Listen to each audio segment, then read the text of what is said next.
At exactly 10:47 p.m., Elena Moretti stood alone in the upstairs bedroom of the Moretti estate, one hand resting beneath her 7-month pregnant stomach as she stared at the black suit jacket hanging over the back of her husband's chair. She wasn't looking for anything dangerous. She was looking for Damien's phone. He had left it upstairs after changing for the evening, and for the past 20 minutes it had been vibrating somewhere inside the jacket. Damien himself was downstairs in the study, meeting with two of his most trusted men. Elena could hear the faint murmur of their voices through the closed bedroom door. She had considered taking the phone downstairs. Then she remembered the way Damien had looked at her earlier. Cold, distracted, distant. So she decided to wait. She reached into the jacket pocket. Her fingers brushed against the phone.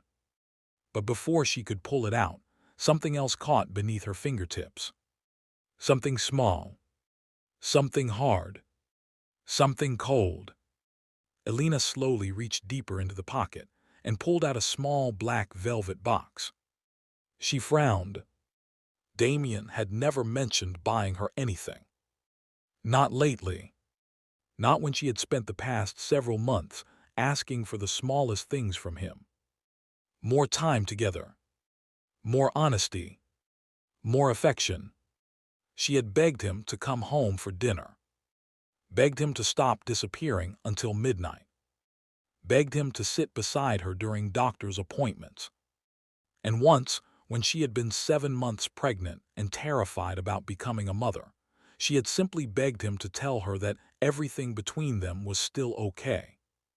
He had kissed her forehead that night and told her she was overthinking.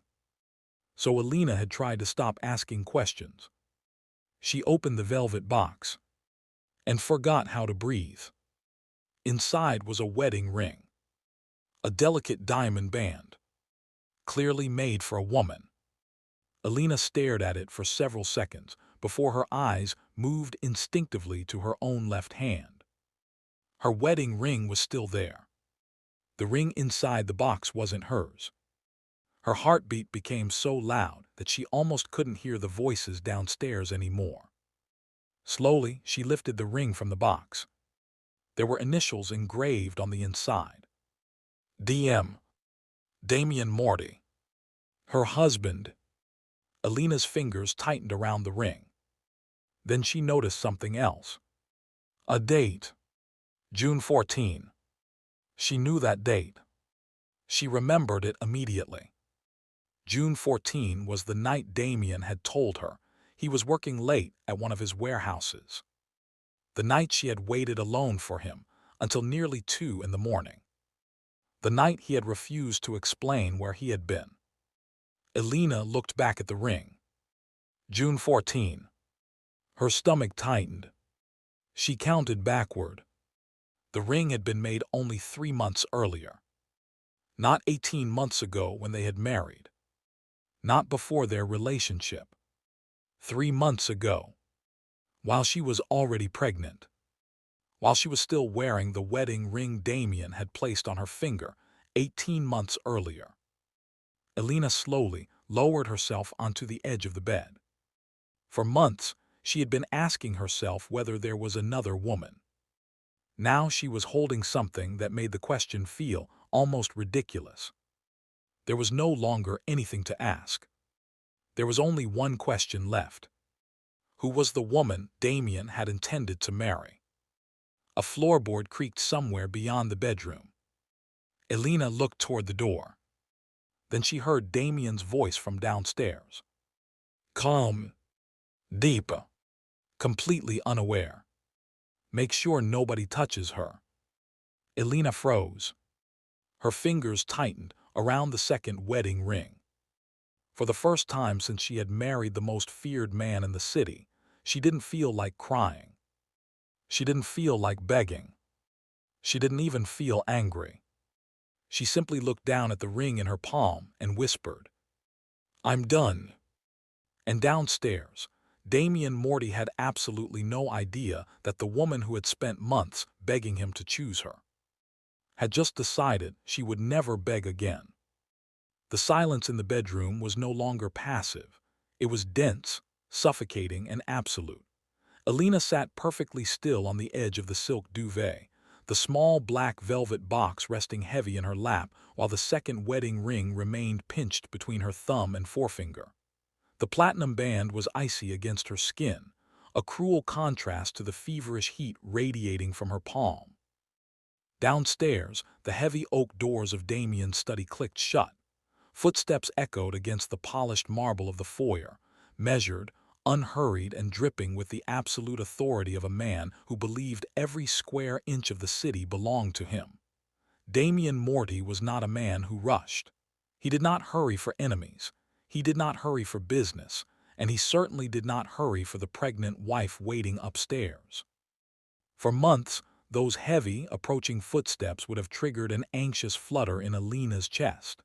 She would have smoothed her dress, checked her reflection in the mirror, and quickly rehearsed what she wanted to say, hopping to catch his attention before his focus drifted back to his ledgers, his guards, or his encrypted satellite phones.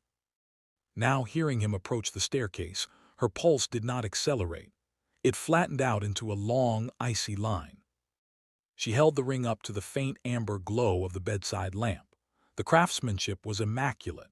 The central diamond was cut into a subtle, elegant cushion shape, flanked by custom channel-set baguettes. It was classic, timeless, and completely distinct from Elena's own ring, which was a dramatic emerald-cut solitaire surrounded by a pave halo. Damien had selected Elena's ring to show the underworld that his wife carried immense value.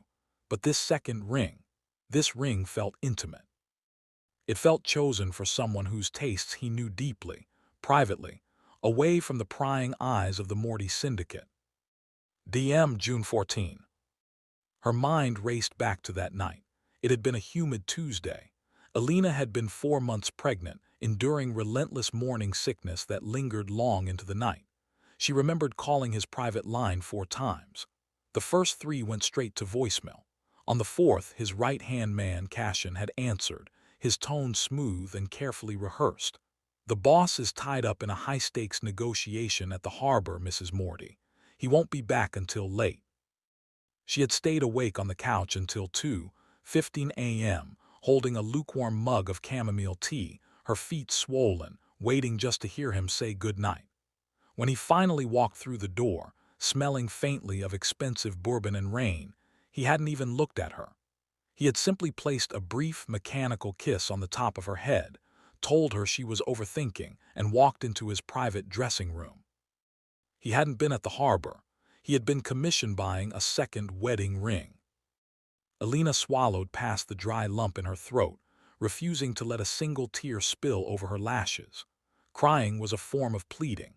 Crying meant she still hoped there was a mistake, an explanation, a misunderstanding that could restore the illusion of her marriage. But the cold metal in her palm was an indisputable fact. You do not engrave your own initials and a specific date inside a custom women's wedding band unless a promise has been made. The sound of leather shoes against the hardwood corridor outside the bedroom grew louder. 3 steps, 2 steps. Elena didn't panic. She carefully dropped the platinum ring back into its velvet slot, snapped the box shut with a quiet thud, and slipped it back into the deep interior breast pocket of his tailored jacket. She placed his vibrating phone back on top of it, exactly as she had found it. She stood up slowly, placing one hand under her heavy belly to brace her lower back. She walked over to the armchair, smoothed down the lapel of Damien's jacket, and turned to face the door just as the brass handle turned. Damien stepped into the room. He was striking in the way dangerous things often are, broad-shouldered, dark-haired, with sharp, angular jawlines that looked carved from stone. His hazel eyes were dark with the fatigue of managing an empire. His tie loosened slightly at the collar. He glanced at her, his expression instantly settling into that familiar, dismissive patronization he reserved for domestic matters. "You're still awake, Elena?" he asked, unbuttoning his cuffs as he walked toward his dressing area. "I told you not to wait up for me. The doctor said you need rest." Elena watched him move across the room with the practiced grace of a predator. She didn't move toward him. She didn't reach out to touch his arm. She didn't ask if he was hungry or if his meetings had gone well. "I wasn't waiting up for you," Elena said. Her voice was remarkably steady, quiet, and completely level. Damien paused mid-step, his fingers freezing on the top button of his shirt. He turned his head slowly, his sharp eyes narrowing as he looked at her. Something in her tone, a total absence of the usual soft, needy warmth, caught him off guard.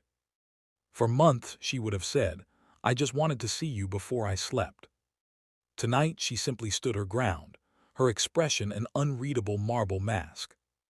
If Damien was wearing his wedding band on his hand, and she was wearing hers, whose life was he planning to build behind her back? And more importantly, how much of her own life had been a lie while she sat home begging for his bare minimum? Damien stared at her for a long, silent second, his sharp hazel eyes probing her face as if searching for a tear stain or the flustered tremble that usually accompanied her late-night conversations with him. But there was nothing. Elena stood perfectly still under the warm glow of the chandelier, her hands clasped loosely over her bump, her posture straight and surprisingly unyielding. "Is something wrong?" Damien asked, his voice dropping an octave into that low, authoritative tone he used when he was evaluating a threat. He stepped closer, reaching out a hand to brush his thumb against her cheek, a practiced, habitual gesture of affection that had kept her placated for months. Elena didn't pull away violently, which would have given him a reaction to analyze. Instead, she took a single, deliberate step backward under the pretense of adjusting her robe, letting his hand fall empty into the air between them. "Nothing is wrong," she replied smoothly. "Your phone was vibrating in your jacket. I went to answer it, but it stopped." Damien glanced toward the chair where his suit coat hung. For a fraction of a second, his posture stiffened. His eyes darted from the jacket back to Elena's face, searching her expression for any sign that she had reached deeper than the outer pocket. But Elena kept her eyes entirely void of accusation. She gave him nothing, no narrowed glare, no quivering lip, no tense set of her jaw. Relief swept over his sharp features, so subtle that only someone who had studied him for 18 months would have caught it. He relaxed his shoulders, unbuttoning his shirt fully.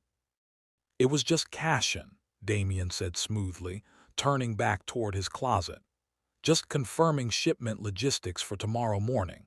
You shouldn't be poking around in my coat anyway, Elena. You know my work isn't something you need to concern yourself with." My work. That was always his shield. Every time he stayed out until 3:00 a.m., every time he canceled a private dinner, every time he stared through her during breakfast as if she were a ghost occupying his dining room, it was always the work. Elena felt a cold, mocking realization bloom in her chest. She remembered 3 weeks ago when she had broken down in this very room. She had been 6 months pregnant, exhausted, and feeling profoundly alone in a house guarded by 20 armed men who answered only to her husband.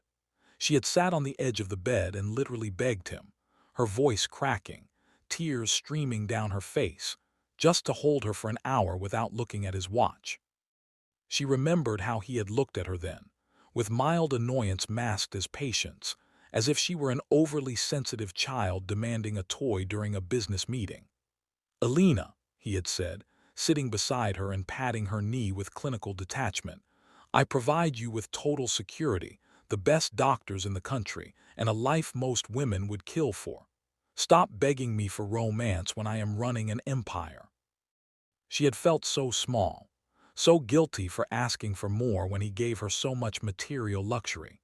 She had spent the last 7 months believing that his emotional absence was her fault, that she was too needy, too demanding, too weak for the world he inhabited. Now, looking at the smooth, polished back of his neck as he hung up his shirt, the truth washed over her with terrifying clarity. He hadn't been withholding affection because he was incapable of it or because his heart was consumed by the brutal demands of the Morty syndicate. He had been withholding it because he was giving it to someone else. He wasn't emotionally dead. His emotional life was simply taking place somewhere else, in a world marked by the date June 14. "You're right," Elena said quietly, her voice echoing in the quiet room. Damien stopped, his hand resting on a wooden hanger. He turned his head to look at her, a faint frown line appearing between his dark brows.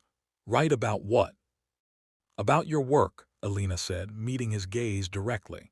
She offered him a small, polite, completely empty smile, the kind she used for distant acquaintances at charity galas. "It's late. You should get some rest." She turned toward her side of the bed, slipped beneath the covers, and turned her back to him. She didn't wait for him to kiss her good night. She didn't ask him if he wanted breakfast in the morning. She didn't offer the gentle, hopeful opening for conversation she always provided before they went asleep. Damien stood in the middle of the dressing room, the hanger still in his hand, feeling a strange, cold draft blow through the room.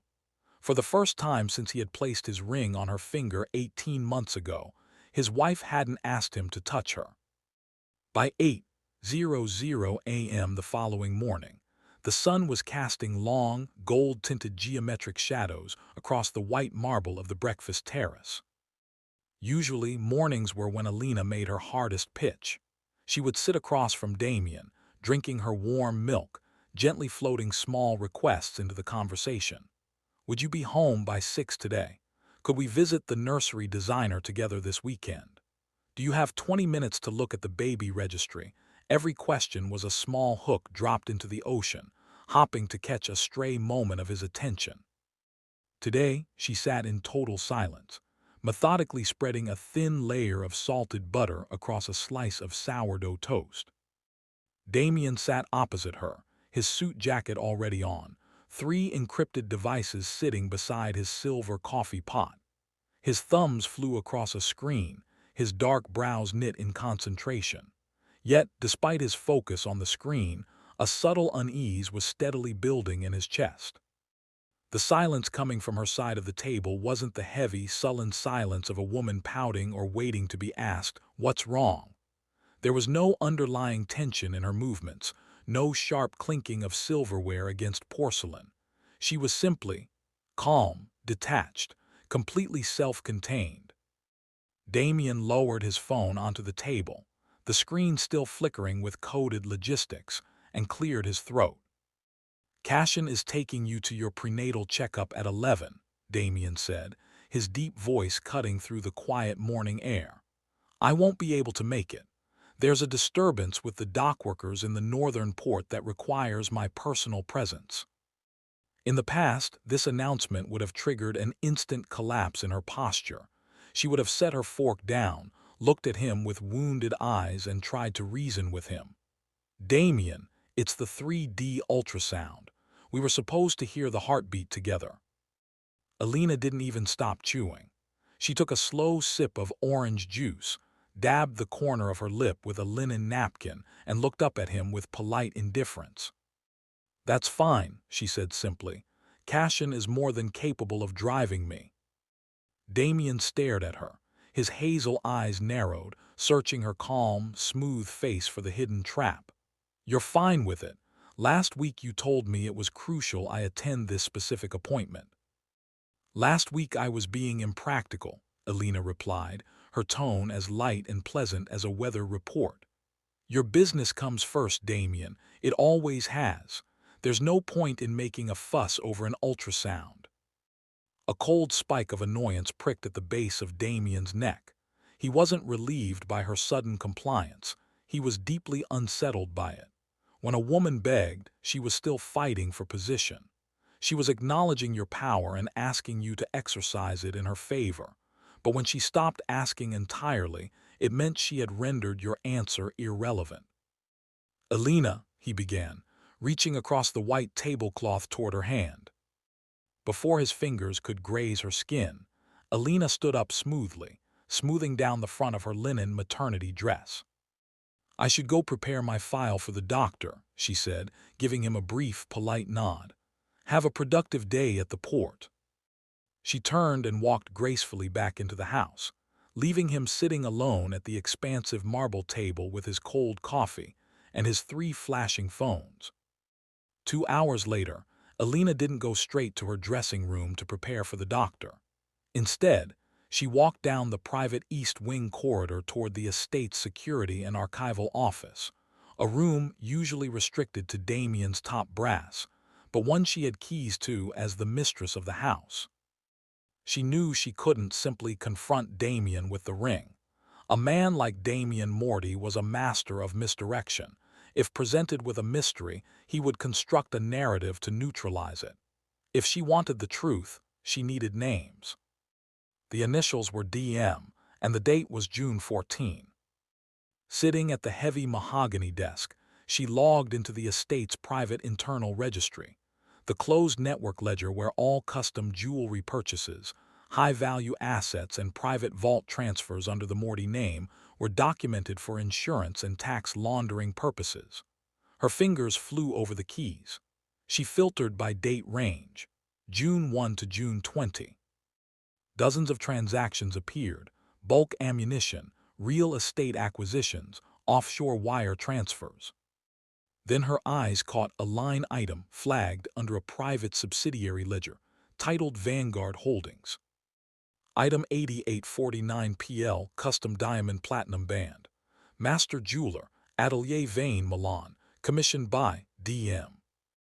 Designated recipient, EV.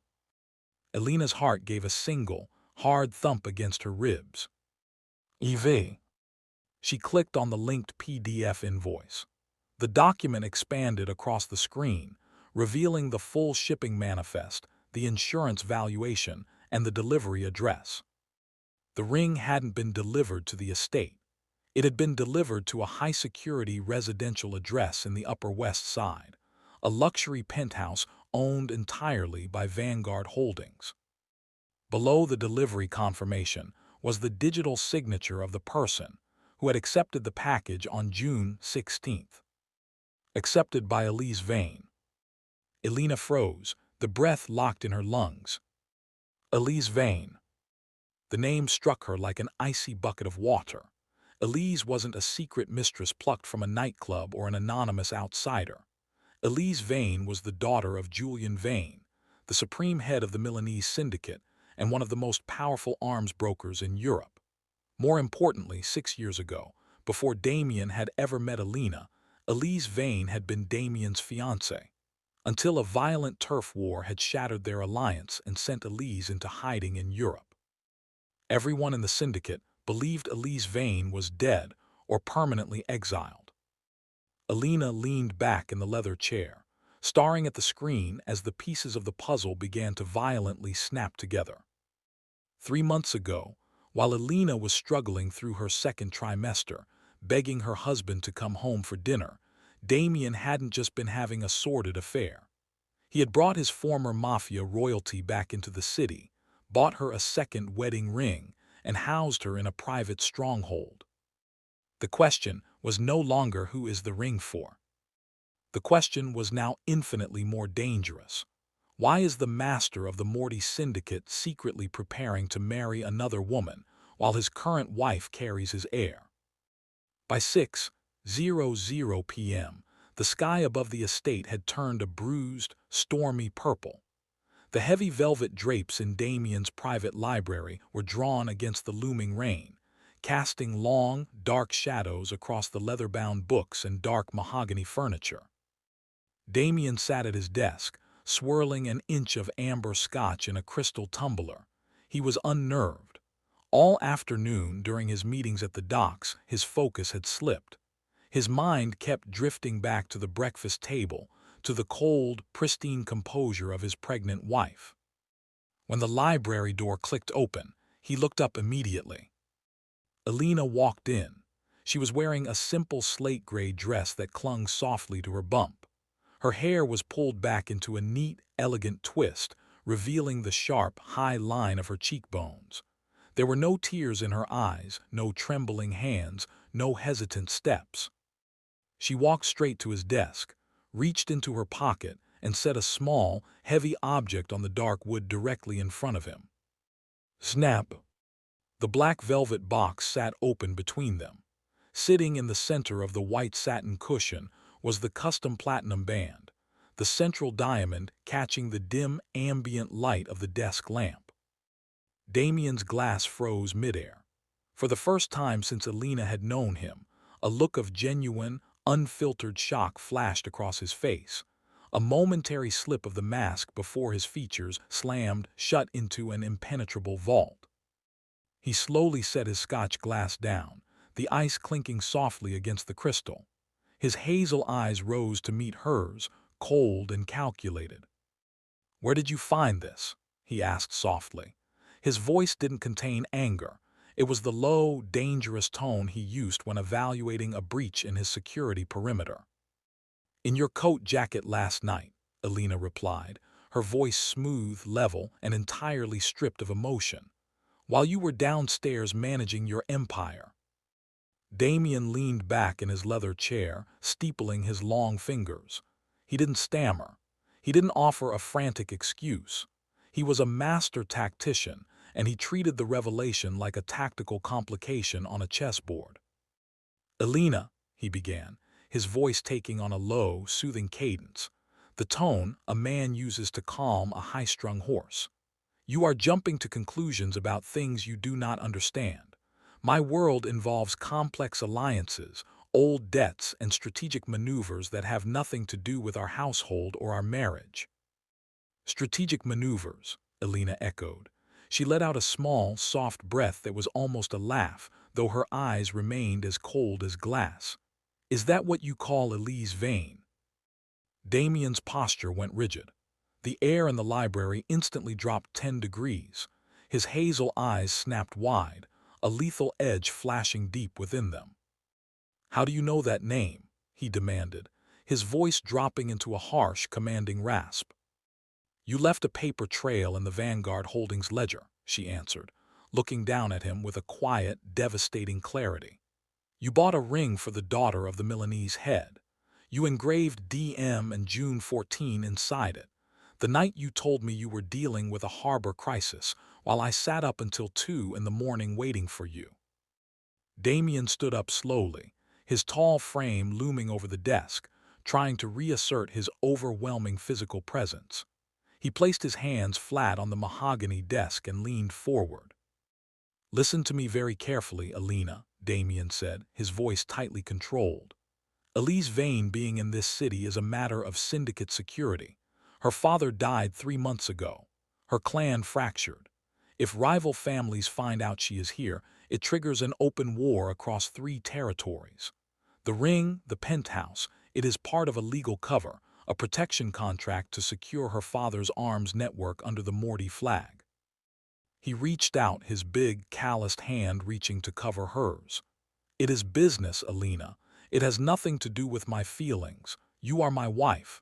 You are carrying my heir. No one is taking your place." It was a brilliant lie, partially true, wrapped in the cold logic of Mafia politics, designed to make a woman feel like she was overreacting to the harsh realities of his world. 3 days ago, Elena would have clung to that explanation. She would have begged him to reassure her, begged him to tell her that he still loved her, begged him to promise that Elise meant nothing to him. Instead, Elena quietly slid her hand out from under his touch. She looked at him, really looked at him, seeing the ruthless predator who believed he could manage a pregnant wife with the same calculated manipulation he used on his capos. "A protection contract doesn't require an engraved wedding band with a date, Damien," she said softly. "And even if it did, you lied to me. You let me sit in this house for months, begging you for 5 minutes of your time, while you built a second life 15 minutes away." Damien's brow furrowed, a sudden dark frustration breaking through his composure. "I protect you. I give you everything. I am keeping this family safe from threats you cannot even comprehend." "No," Elena corrected gently, stepping back from the desk. "You keep yourself in control. That is all you have ever cared about." She looked down at the velvet box one last time, then looked up into his dark, storm-filled eyes. "Keep the ring, Damien," she said quietly. "You're going to need it." She turned and walked out of the library, leaving the door wide open behind her. Damien stood alone in the dark room, staring at the open velvet box, feeling a strange, hollow panic beginning to claw at the edges of his chest. She hadn't yelled. She hadn't cried. She hadn't demanded that he kick Elise out of the city. She had simply walked away. And for the first time in his life, Damien Morty realized he had no idea how to bring her back. By midnight, the storm outside had broken into a relentless downpour. Rain lashed against the tall French doors of the estate, casting long, liquid shadows across the quiet corridors. Inside his private office, Damien remained standing by the window, an untouched glass of scotch sweating on the sill next to him. He was a man who commanded hundreds of armed men with a single gesture, yet for the last 6 hours, he had been entirely paralyzed by a silence. He had expected her to break.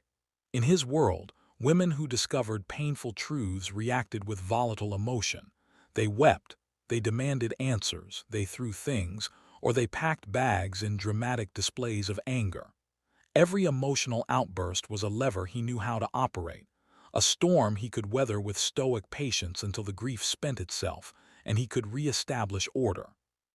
Elena had done none of those things. She had gone to bed early, locking the connecting door between their rooms for the first time since their wedding night. When he had tried the brass handle 2 hours ago, it had yielded nothing but a firm, unmoving click. A sharp knock at the office door shattered the quiet. "Enter," Damien growled, not turning away from the window. Cashin stepped into the room, wiping rain from his dark lapels. His face was grim, tight with the kind of tension that only accompanied a critical failure in intelligence. "Boss," Cashin began quietly, closing the door behind him, "we have a situation at the West Side property." Damien turned around slowly, his hazel eyes flashing with a sudden, dangerous intensity. "What happened?" "Elise," Cashin said, hesitating for a split second. "She tried to access the central safe at the penthouse an hour ago. She didn't know we upgraded the biometric encryption last week. When the system flagged her attempt, it triggered an automated audit of her communications." Damien walked over to his desk, his voice dangerously low. "What did the audit find?" Cashin placed a thick, printed folder onto the desk. "She isn't just seeking asylum from her father's enemies, Damien. She's been in direct contact with the Belandi family for the past 6 weeks, the very clan that murdered her father." Damien froze, his mind instantly analyzing the tactical implications. The Belandis. She promised her father's arms logistics in exchange for my protection. "It was a setup," Cashin revealed, his tone laced with disgust. "The wedding ring, the public record of the Vanguard cover, it wasn't just to legitimate her presence under our flag. She intentionally leaked the invoice details through Vanguard's public insurance ledger 3 days ago. She wanted someone inside this house to find it." Damien felt a cold, violent knot tighten in his gut. His eyes snapped down to the folder on his desk. "She wanted Elena to see it," Damien realized aloud, his voice barely a whisper.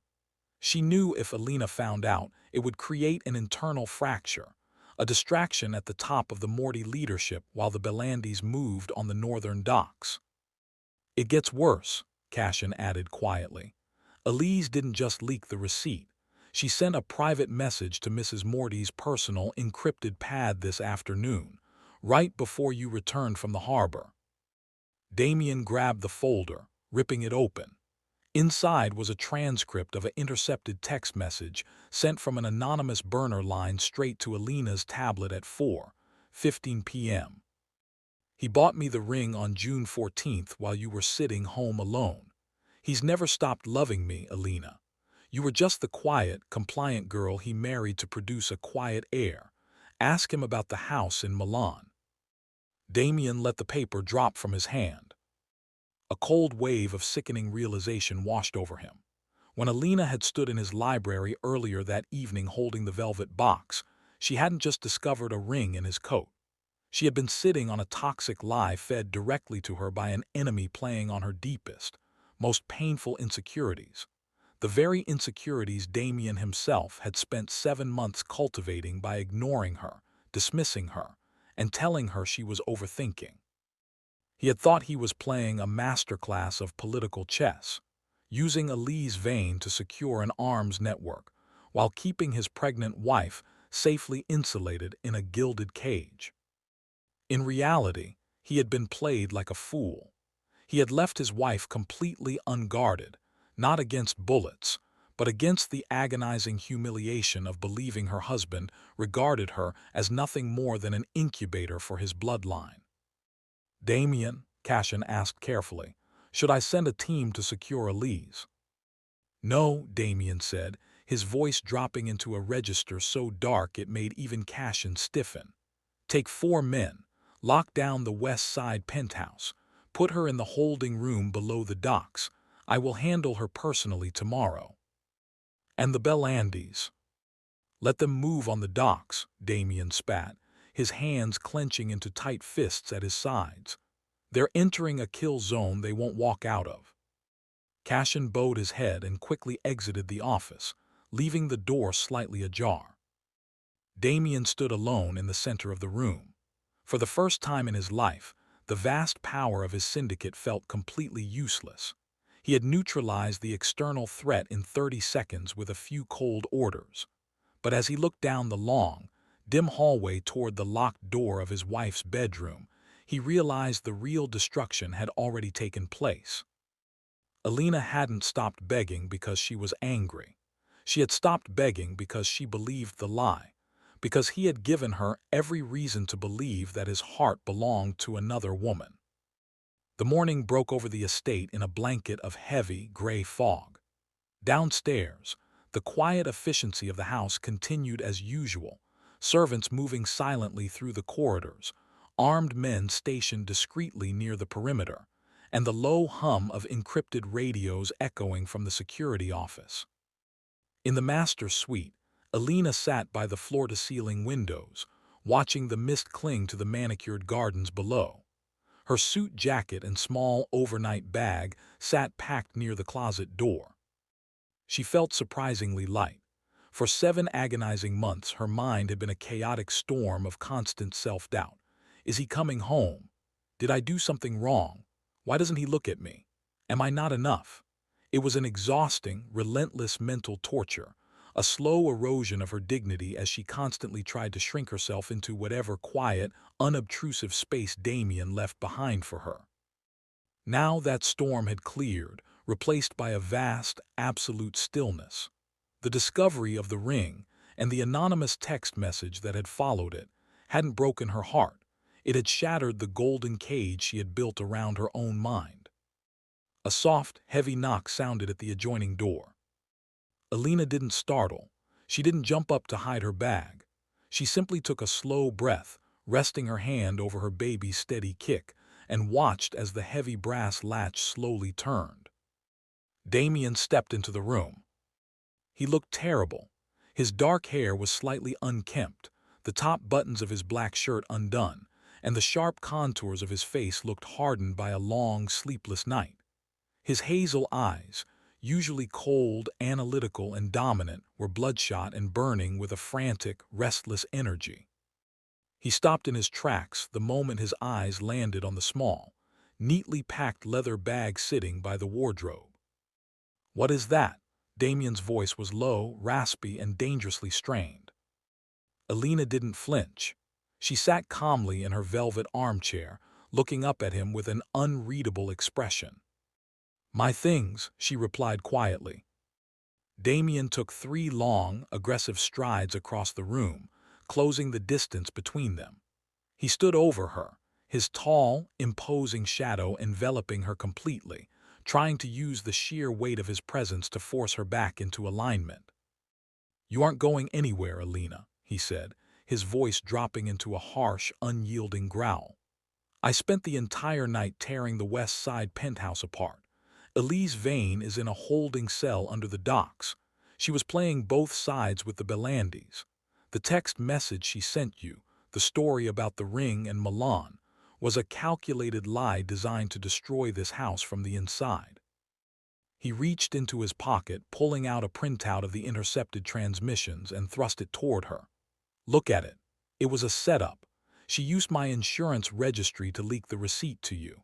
I bought that ring as a cover for a transfer agreement with her late father's syndicate, nothing more. I never loved her. I haven't touched her in 6 years. He expected her to seize the papers. He expected her eyes to flood with relief, to see her chest heave with a sob as the agonizing weight of jealousy was lifted from her shoulders. Elena didn't even look at the papers in his hand. She kept her eyes fixed on his face. "I know," she said softly. Damien froze. His hand holding the papers dropped an inch. "You know." "I figured it out last night after you left," Elena said, her tone as smooth and even as calm water. "A man as paranoid as you wouldn't leave a real paper trail for a secret mistress in a public Vanguard ledger. It was too easy. You were using her and she was using you." Damien blinked, completely thrown off his footing. "If you know it was a lie, then why are those bags packed? Why are you looking at me like I'm a stranger?" Elena let out a quiet, soft breath, a gentle exhale that carried away the remaining embers of her past 18 months. "Because the ring wasn't the point, Damien," she said quietly, looking into his bloodshot eyes. "The lie didn't shatter my marriage. The way you treated me while you carried out your plans did." Damien opened his mouth to speak, but she raised a slender hand, cutting him off with a quiet, undeniable authority that made him instantly fall silent. "For 7 months I sat in this house, sick, terrified, and carrying your child," Elena said, her voice dropping into a deep, painful register. "I begged you for 30 minutes of your time. I begged you to sit beside me at doctor's appointments. I begged you to tell me that my life mattered to you. And every single time you looked at me like I was a burden. You told me I was overthinking. You told me to stop asking for romance while you ran an empire." She looked down at her wedding ring, then looked back up at the most dangerous man in the city. "You let me believe I was crazy, Damien. You watched me beg for scraps of your humanity, and you chose to give me coldness instead. Whether Elise was your mistress or a tactical asset doesn't change the truth. You treated me as something disposable until you thought someone else was taking me." Damien felt a cold, sharp pain slice through his chest, a feeling so entirely alien to him that he almost gasped. For the first time in his life, his tactical mind had no counterargument. There were no enemies to shoot, no wire transfers to trace, no leverage to deploy. She wasn't leaving because of a rival syndicate. She was leaving because he had destroyed her willingness to try. "Elena, listen to me." Damien dropped to one knee in front of her chair, his big, calloused hands reaching out to grab hers, his fingers gripping her with a desperate, white-knuckled force he had never shown in his life. "You are my wife. You are carrying my heir. I will clear out the East Wing. I will cancel every meeting. I will bring the doctors here." "I don't want your schedules cleared, Damien," Elena said gently, looking down at his hand gripping hers. She didn't pull away violently. She simply relaxed her fingers, letting her hand lie completely dead in his grip. "I used to think I couldn't survive without your attention, but last night when I realized I was done begging, I slept better than I have in 7 months." She met his wide, panicked hazel eyes with a quiet, devastating smile. "I'm not begging anymore, Damien, and I'm leaving." The silence in the master bedroom was no longer cold. It was suffocating. Damien remained on one knee, his white-knuckled grip on Elena's hand slowly slackening as the terrifying weight of her words sank in. He was Damien Morty. Men trembled when he walked into a room. Rival families handed over millions in territory just to avoid his wrath. His empire ran on total, absolute control. If someone defied him, he destroyed them. If someone took from him, he bled them dry. But sitting on the floor in front of his 7-month pregnant wife, he realized with a sickening spike of dread that none of his power applied here. You cannot intimidate a woman who no longer fears losing you. You cannot bargain with someone who no longer wants anything you have to offer. You aren't leaving, Damien said, his voice dropping into a harsh, frantic rasp as he stood up, towering over her once more. His eyes flashed with a wild, desperate energy. I have 40 armed men guarding this estate, Elena. The drivers answer to me. The security protocols answer to me. I will lock this entire property down before I let you walk out that door. Elena didn't gasp. She didn't flinch at his threat. She simply leaned back into the plush velvet cushion of the chair, looking up at him with a quiet, almost pitying look. "Then you'll turn this house into a prison," she said smoothly, her voice completely devoid of fear. "And every time you look at me, every time you try to touch your child, you will know that the only reason I am here is because you forced me. Is that the legacy you want, Damien? To be a jailer in your own home?" Damien's jaw worked silently, the muscles in his neck straining. Her words hit him with the precision of a sniper's bullet. He took a violent step back, running both hands through his dark hair, packing the length of the silk rug like a caged beast. For 18 months, he had operated under the supreme confidence that Elena was his anchor, a soft, quiet, constant presence that would always be waiting for him at home no matter how dark or brutal his world became. He had used her softness as a convenience, taking her love for granted because she made it so easy, so unconditional. Now, looking at her sitting there with her packed bag, he realized the terrifying truth. Her softness hadn't been weakness.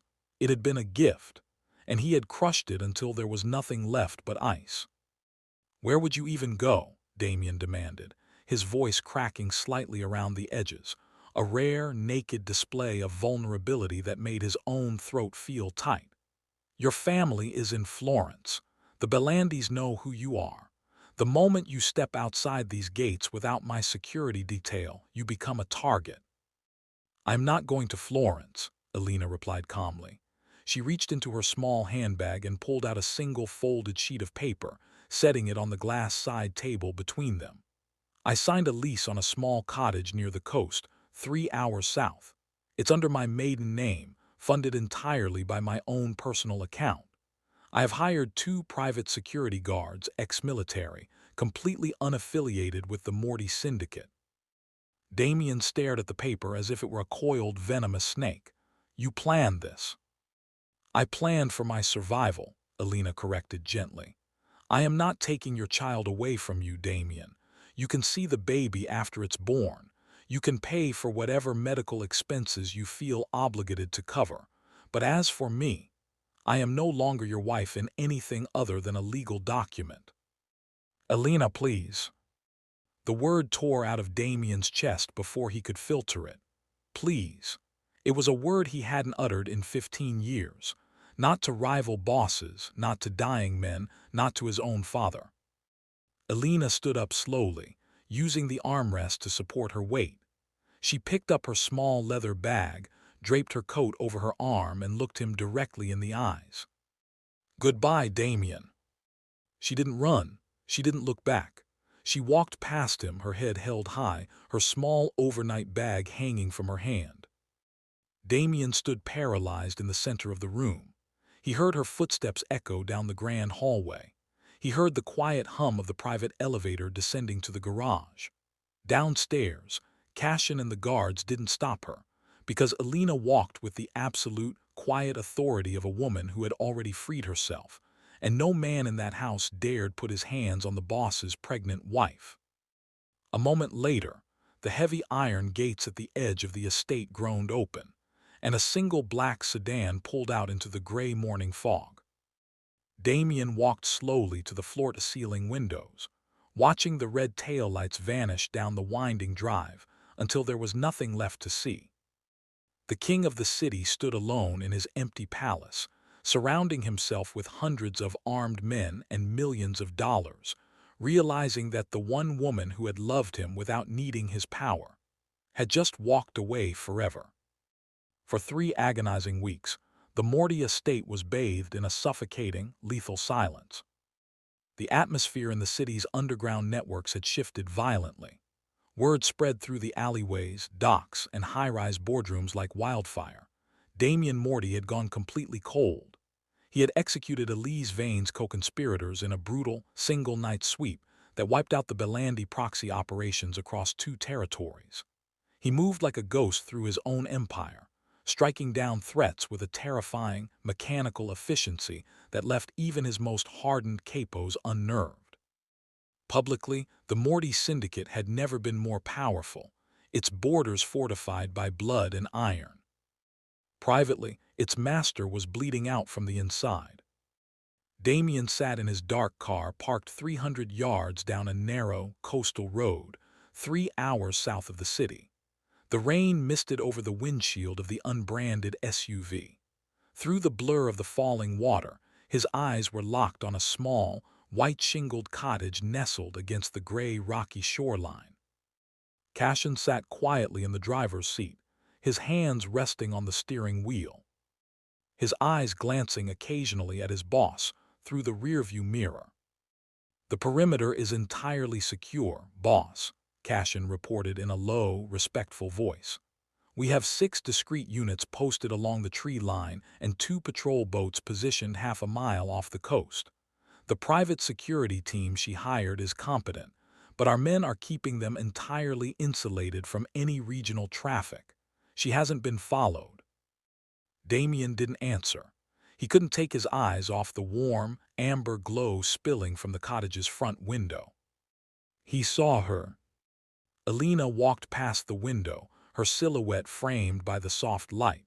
She was nearly 8 months pregnant now, her bump heavy and pronounced beneath a soft knit sweater. She was holding a steaming mug, leaning one hand against the window frame as she looked out at the ocean. She looked tired, but there was something else in her posture, a profound, quiet peace that ripped through Damien's chest like jagged glass. In the city, surrounded by marble, silk, and 40 armed guards, she had looked like a fatting flower. Here, in a humble coastal house 3 hours away from his power, she looked anchored, whole.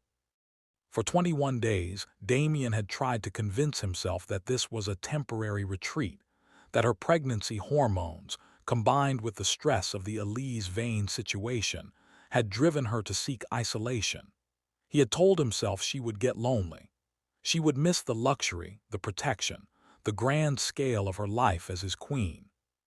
He had expected a call, a message, a moment of weakness where she realized how vulnerable she was without him. None had come. Every morning, Cashin delivered a silent report to his desk. Mrs. Morty went to the local grocery store. Mrs. Morty attended a prenatal appointment alone. Mrs. Morty walked on the beach for 40 minutes. She wasn't hiding from her life. She was living it, completely indifferent to his existence. "Boss," Cashin said carefully, breaking the heavy silence in the vehicle. "The doctor in town confirmed her next appointment is tomorrow morning at 9. Do you want me to arrange for the clinic to be cleared out for your arrival?" Damien stared at the warm light in the window. A sharp, burning lump formed in his throat, a feeling he had never experienced in his 34 years of life. He wanted to charge into that house. He wanted to scoop her up in his arms, wrap her in his coat, carry her back to the city, and lock the world away until she looked at him with warmth again. He wanted to kneel at her feet and pour out every unspoken thought, every buried regret, every ounce of terror that had haunted him since the morning she drove away. But he remembered her quiet, hollow smile from 3 weeks ago. "Is that the legacy you want, Damien? To be a jailer in your own home?" If he forced his way in now, using his power, his money, and his reputation, he would prove her right. He would forever be the man who controlled her life, rather than the man who earned a place in it. "No," Damien finally said, his voice raspy and barely audible over the patter of the rain. "Do not clear the clinic. Let her go in peace." He reached out, his hand trembling slightly as his calloused fingers pressed against the cold glass of the car window, tracing the distant, warm silhouette of his wife through the rain. "Just stay close," Damien whispered, his hazel eyes darkening with a desperate, unyielding resolve. Because if anyone, so much as breathes near her, I will burn this coast to the ground. The storm that hit the coast 3 days later was the worst the region had seen in a decade. Gale-force winds whipped off the Atlantic, driving sheets of freezing rain against the small coastal village and knocking out power lines across the county. Inside the dark, candle-lit cottage, Elena gasped, her hands gripping the edge of the wooden kitchen counter until her knuckles turned ghostly white. A violent, agonizing wave of pain tore through her lower back and abdomen, dropping her instantly to her knees.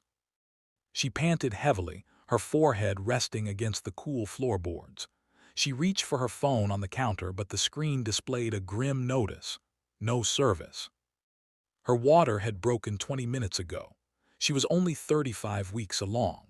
The local clinic was 15 miles up a winding, tree-lined coastal road that was currently being washed away by mudslides. The private guards she had hired were stationed in a small cabin near the front gate, but the howling wind drowned out her cries. Another contraction hit, sharper, faster, ripping the breath clean out of her lungs. Elena squeezed her eyes shut, cold sweat drenching her hair. For the first time since she had walked away from the Moretti estate, a raw, suffocating wave of panic crashed over her. She was alone in the dark in the middle of a tempest, going into early labor. Suddenly, the heavy front door of the cottage didn't just open. It was driven inward with violent force.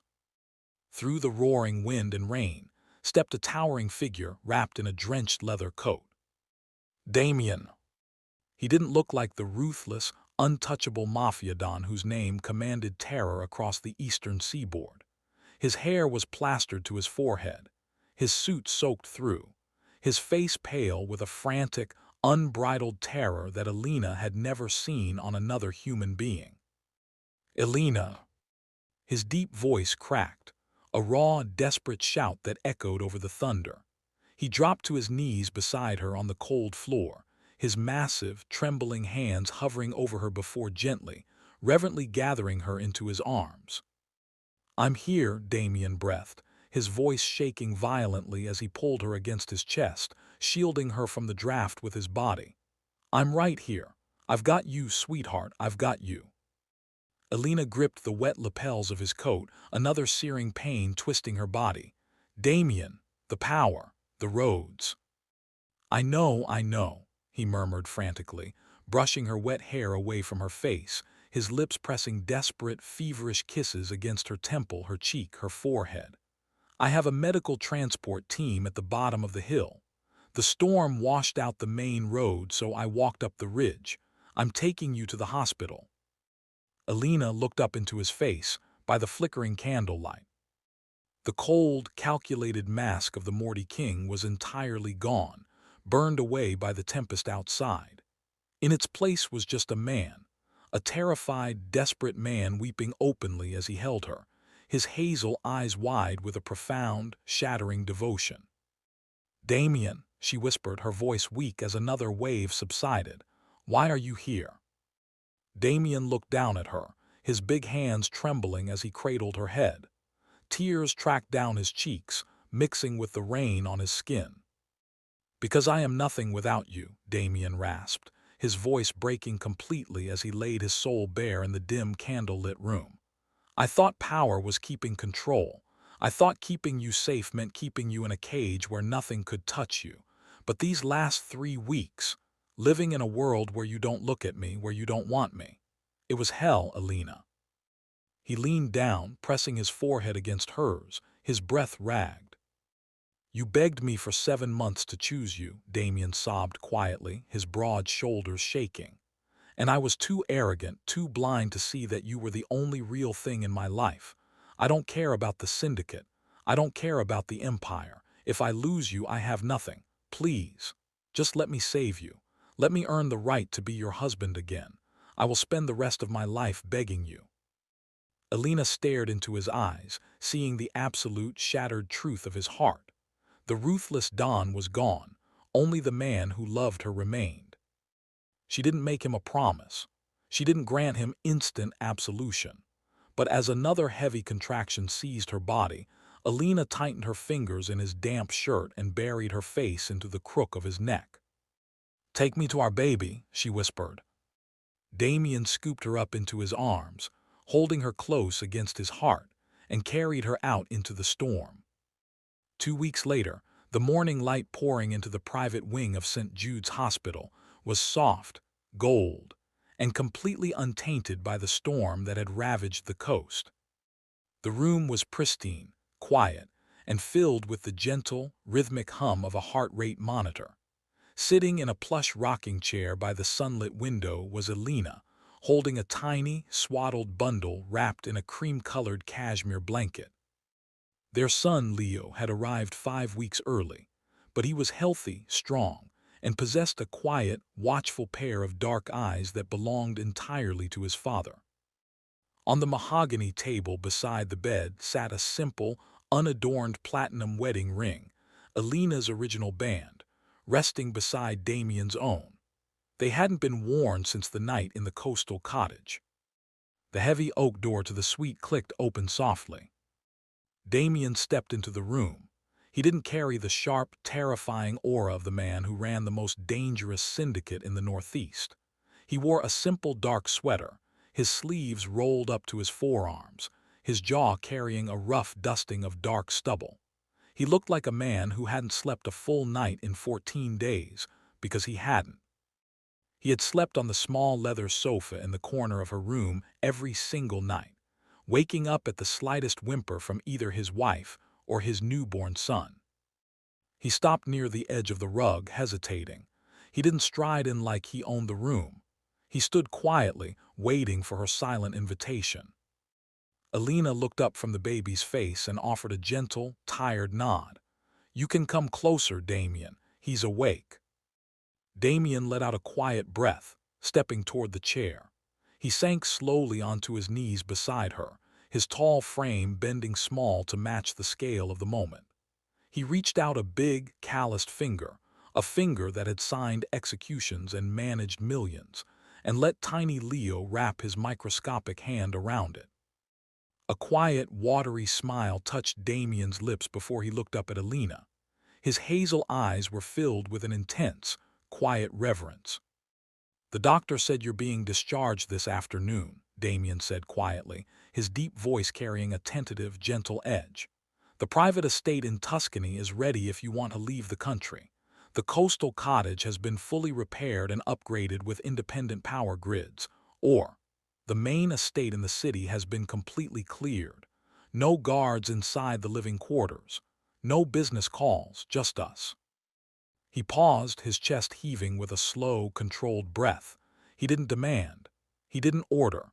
He laid out choices, leaving the steering wheel entirely in her hands. Elena looked at him for a long moment. She saw the profound transformation written into the lines of his face. The man who had once used control as a substitute for love had finally learned that real strength lay in surrender. He had spent the last fortnight serving her, bringing her water, holding the baby through middle-of-the-night feedings, listening to her quietly without offering corporate excuses. She reached out with her free hand, her fingertips lightly touching the side of his jaw. "We aren't going to Tuscany," Elena said softly, "and we aren't hiding on the coast." Damien's breath hitched. "The city." "The city," Elena agreed. "But things are different now, Damien. The woman who sat in that house begging you to notice her is never coming back. If we go back, it is as equal partners. You do not lock me away from your world, and you do not bring your coldness into mine." Damien leaned his face into her warm palm, closing his eyes as a violent wave of gratitude rushed through him. He pressed a long, fervent kiss against the center of her hand. "Anything," Damien rasped, his voice rough with raw emotion. "Whatever you want, Elena, I am yours." Elena looked down at the 2 platinum rings sitting on the side table. She picked up her wedding band, turning the polished metal over in her fingers. The ghost of the second ring, the ring that had almost destroyed them, was gone, replaced by the reality of the man kneeling before her, who had stripped away his own empire just to earn a second chance at her heart. She slipped her ring back onto her left hand, then picked up his band and gently slid it over his knuckle. "Put your coat on, Don Morty," Elena said, a genuine, warm smile finally breaking across her face as she looked into his dark hazel eyes. "It's time to take our son home." 6 months later, the golden afternoon light washed over the high ceilings and polished grand hall of the Morty estate. It was a Tuesday afternoon, a time when the house would historically be frozen in a tense, expectant quiet, while armed guards paced the perimeter and Damien managed back-to-back territorial negotiations in locked boardrooms. Today, the double doors to the central garden terrace were thrown wide open, letting in a fresh ocean breeze. In the sunlit drawing room, Damien sat on the plush leather sofa with his sleeves rolled to his elbows. On his chest rested 7-month-old Leo, who was actively babbling and tugging at the dark silk collar of his father's shirt. Damien didn't look at his watch. He didn't glance at the two encrypted satellite phones sitting completely silent on the mahogany coffee table nearby. When the heavy oak doors at the end of the hall swung open, Cashin stepped into the doorway, carrying a leather dossier. He paused, catching sight of the boss sitting on the floor surrounded by baby toys, letting his infant son slap a plastic ring against his expensive watch.